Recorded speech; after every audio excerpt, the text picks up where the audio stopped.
అందరికీ శనార్థులండి. ముక్కోటి దేవాన దేవతలకు నా యొక్క వందనములు.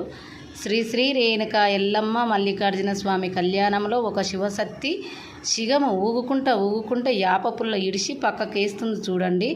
ఎందుకంటే చేతులకు గుచ్చుకుంటుందని, కడుపుకు గుచ్చుకుంటుందని ఆ యాప పుల్ల ఇడిసి పక్కకేస్తుంది చూడండి. అమ్మవారు వచ్చిన వాళ్ళకి గుర్తు ఉండదు అని అంటారు.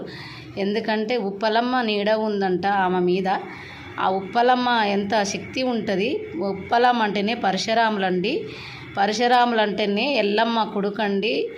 ఎందుకంటే పుట్టగొడుగు లెక్క వచ్చి ఒక చెయ్యి అవతారము వచ్చి ఆ ఎల్లమ్మ శాపాన ఆ ఉప్పలమ్మగా నిలవని చెప్పేసి ఆ ఎల్లమ్మ తల్లి శాపం పెడితేనే కదా పుట్టగొడుగులు వచ్చేది. ఆ ఉప్పలమ్మ తల్లికి ఎంత శక్తి ఉంటుందండి. పరశురాములు అంటేనే ఎంత ఉంటుంది. ఒక ఎల్లమ్మ తల నరికినోడు పరశురాములు. ఆ పరశురాములు చెయ్య ఉప్పలమ్మ అయిపోయిందండి పుట్టగొడుగులు లెక్క. ఆ విధంగా ఆమెకి ఉప్పలమ్మ నీడ ఉండి ఆమె ఒక రేణుక ఎల్లమ్మ కళ్యాణము మల్లికార్జున స్వామి కళ్యాణంలో యాపపుల్ల ఇడిసి పక్కకేస్తుంది. ఎందుకు నేను ఈ మాట చెప్తున్నానంటే నన్ను అనరాని మాటలు తిట్టిందండి. చాలా ఇబ్బందులు పెట్టింది, ఎక్కిరిచ్చిందండి, ఏలన చేసింది. కాబట్టి ఈ మాట నేను చెప్పవలసి వచ్చిందండి. రేణుక ఎల్లమ్మకు ఎంత శక్తి ఉందండి. రేణుక ఎల్లమ్మ సత్యాన బోనం కోసం ఎంత కష్టపడ్డదండి. మల్లికార్జున స్వామి ఎన్ని కష్టాలు పడ్డాడండి. బండారు కోసం కష్టాలు పడ్డాడు.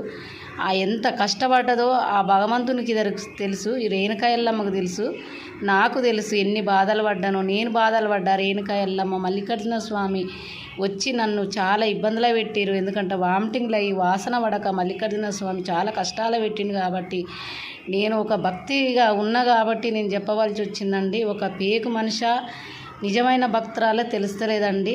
చూడండి, ఈ వీడియో చూడండి. ఆ యాపపుల్ల ఇడిసి పక్కకి ఎట్లా ఇడిసి వేస్తుందో చూడండి. ఆమె నిజమైన భక్తురాలైతే ఆ విధంగానైతే వేస్తుందా వేయదా మీకే తెలిసి ఉంటుంది. చూడండి, ఈ వీడియో మాత్రం చూడండి.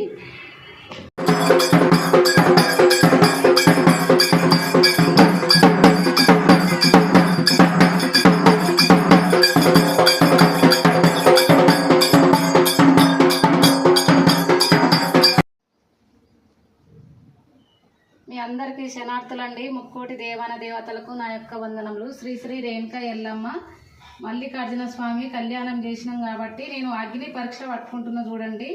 అన్నం ఉడుకుతుంది చూడండి. నేను మొత్తం కడాయి పట్టుకున్నా, నేను గిన్నె చూడండి ఎట్లా ఉడుకుతుందో. తీసుకుంటున్నా మమ్మీ, చూడండి ఎట్లా ఉడుకుతుందో. మొత్తం పట్టుకున్నా నేను సర్వని. మల్లన్న స్వామి కళ్యాణం చేసినాం కాబట్టి నేను అగ్ని సర్వ పట్టుకున్నా కాబట్టి చూపిస్తున్నా చూడండి. Right wait.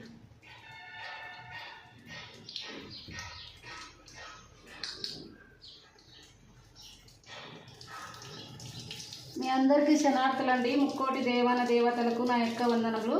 శ్రీ శ్రీ నేను రేణుక ఎల్లమ్మ మల్లికార్జున స్వామి కళ్యాణం చేసినాం కాబట్టి గంజి వంపుతున్నా చూడండి. ఇది అన్నం వంపుతున్నా చూడండి. గంజి ఎట్లా వంపుతున్నా చూడండి. మల్లన్న స్వామి కళ్యాణం చేసినాం కాబట్టి ఇట్లా గంజి వంపుతున్నా చూడండి. నేను మసిబట్ట లేకుండా ఒక క్లాత్ తీసుకోకుండా నేను చేతిలో తోట వంపుతున్నా చూడండి. ఉందమ్మా.